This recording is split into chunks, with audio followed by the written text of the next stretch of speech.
તમે બધા જોઈ રહ્યા છો કે 15 વર્ષે ક્યાંક હુમલો થતો હોય, ક્યાંક હત્યાઓ થતી હોય, ક્યાંક હવાલા થતા હોય. એવી જ રીતે પ્રભુના શાસનની અંદર તો હેતની બોલબાલા છે. હરિભદ્ર સુરી મહારાજા, હેમચંદ્ર સુરી મહારાજા અને હીર સુરી મહારાજા, અમે લોકો પ્રવચન કરીએ અને હરિભદ્ર સુરી મહારાજા આમ કહેતા હતા. પ્રવચનની અંદર રેફરન્સ આપીએ હેમચંદ્ર સુરી મહારાજા ગ્રંથની અંદર આવું કહેતા હતા. વારંવાર હેમચંદ્ર સુરી મહારાજા, હરિભદ્ર સુરી મહારાજા, હીર સુરી મહારાજા.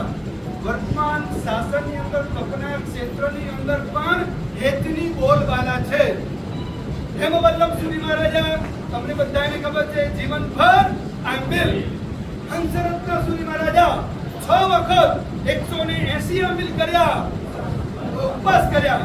અને અમારા વાઘા સમુદાયના આપણને બધાને વારંવાર ઘોડાની નામ આવે છે. એમને 376મી કોરીનો પારણો હમણાં લગભગ થોડાક દિવસની અંદર ડીસાની અંદર સંપન્ન થવાનું છે. તો તમને કહું છું, તમારા જીવનની અંદર કદાચ સપનું અંતરાય હોય ને, વેરસીભાઈ માંથી હંસરાજ બની જજો. એ ચાલશે ને એટલે તબ તમે કરતા કરતા આગળ વધી શકશો. આજે ખરેખર સપનો જબરદસ્ત માહોલ છે. ચારે બાજુ આપણે થઈએ. તો કહું છું, આજના પ્રશ્નમાં તમે બધા આવેલા છો, એક સંકલ્પ કરીને જજો. કારણ કે મારા ખ્યાલથી એક પણ દિવસ એવો જતો નહીં હોય કે જૈન શાસનની અંદર કોઈ શ્રમણ ભગવાન એમના 100 ઓરીના પારણા કોઈ ક્ષેત્રમાં સંપન્ન થતા ન હોય. લગભગ તમારા મોબાઈલની અંદર, મેસેજની અંદર આ તમને બધાને સમાચાર મળતા હોય છે. હમણાં સૂત્ર બધાના એક્ઝામ્પલ તમને આપ્યા. બધા એક્ઝામ્પલ સાંભળીએ ને અમને પોતાને થાય કે ખરેખર આંબેલ આવો જબરજસ્ત આંબેલ છે.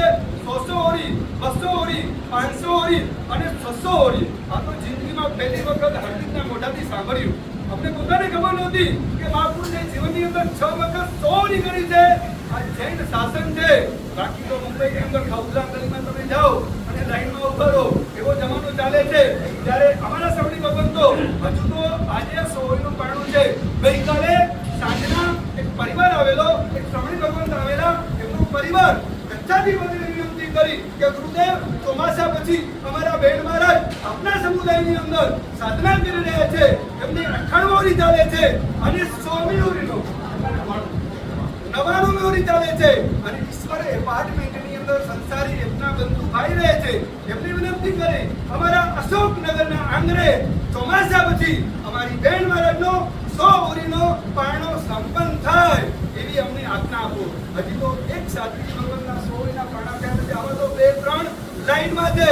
આપણે ખાઉલા ગલીની તમે લોકો કોઈ હોટલમાં જાઓ, લાઈનમાં ઉભા રહો ને, એમ અમારા સવડી ભગવાન તો 100મી ઓરીના પારણા કરવા માટે લાઈનની અંદર ઉભેલા છે.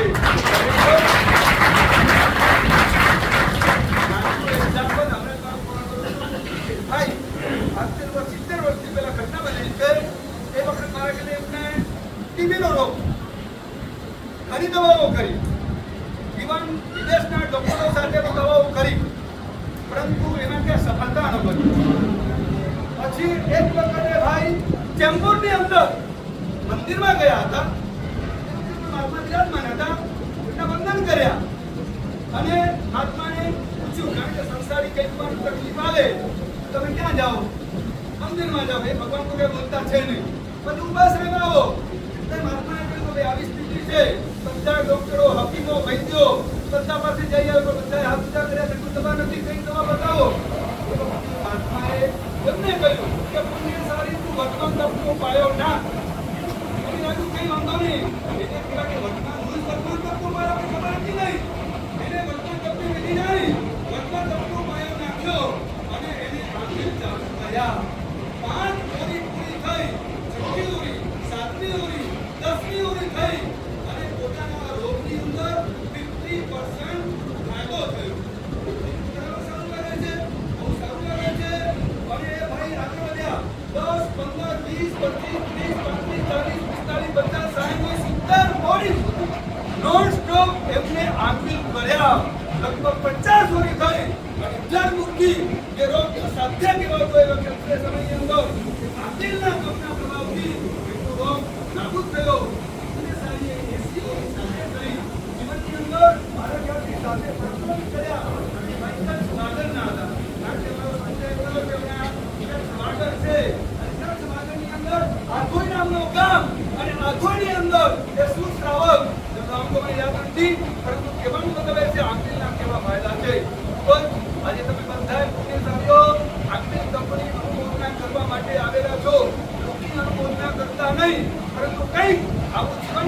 થઈ અને જો તમે વાસ્તવિક રીતે આંતરિક તપની આરાધના કરશો, અનુમોદના કરશો, તો ખરેખર તમને ઈશ્વર લાભ મળશે. શ્રમણી ભગવંતે સુંદર મજાની સાધના કરી. એમની જીવનની યાત્રા અમારા કલ્પેશભાઈએ કહી છે. બાકી તો શ્રમણી ભગવંતના જીવનની અંદર કલ્પેશ 74મી ઓળીનું પહેલું આંબિલ કચ્છમાં હોય અને છેલ્લો ઉપવાસ કદાચ સુરતના કોઈ નાનકડા ગામડાની અંદર જ્યાં એક જ ઘર હોય ત્યાં ઉપવાસ હોય, પારણો થતું હોય અને એમના સહવર્તી ગોચરી બોલવા જાય, ગામમાં ખબર ન હોય, શ્રાવકોને ખબર ન હોય અને ધર્મ લાભ આપે. ઘરમાં કઈ બને નહીં, માત્ર ગોળ લાવે અને આવેલું ગરમ પાણી એની અંદર ગોળ રાખવાનું અને 77 કે 78ની ગોળીનું પારણું કરવાનું પુણ્ય કર્યો. એક આંબિલ કરીએ, આંબિલ સારા જઈએ, આપણે જોઈએ બારી ક્યાં છે, બારીમાં બેઠા પછી ઉપર નજર જાય, પછી આસન આપણે આસીન થઈએ, આસન ગ્રહણ કરીએ અને પહેલાને ઓર્ડર આપીએ કે જે પણ વસ્તુ આવે પહેલા મને ગરબા કરવાની જોઈએ. આવા કાળની અંદર પણ જૈન શાસ્ત્રની અંદર વગર આંબિલ સારે પણ કેટલા સમય ભગવંતો છે, વગર આંબિલ સારે પણ 100 ચોવિયારી કરી છે. એ બધાની હાર્દિક અનુમોદના કરીએ. શરૂઆતમાં સમર્થ દ્રવ્ય સમાજની હાજરી કે 824 નંબર થઈ ગયા છે ને, એમના જીવનની વિશેષતા મને ગ્રંથની અંદર વાંચવામાં આવેલી. એમને 100ની પૂરી કે બધાની ખબર છે, પરંતુ આશ્ચર્યની વાત છે કે શ્રી શ્રી જમદગ્નિ કેવલી પોતાના જીવનની અંદર 100ની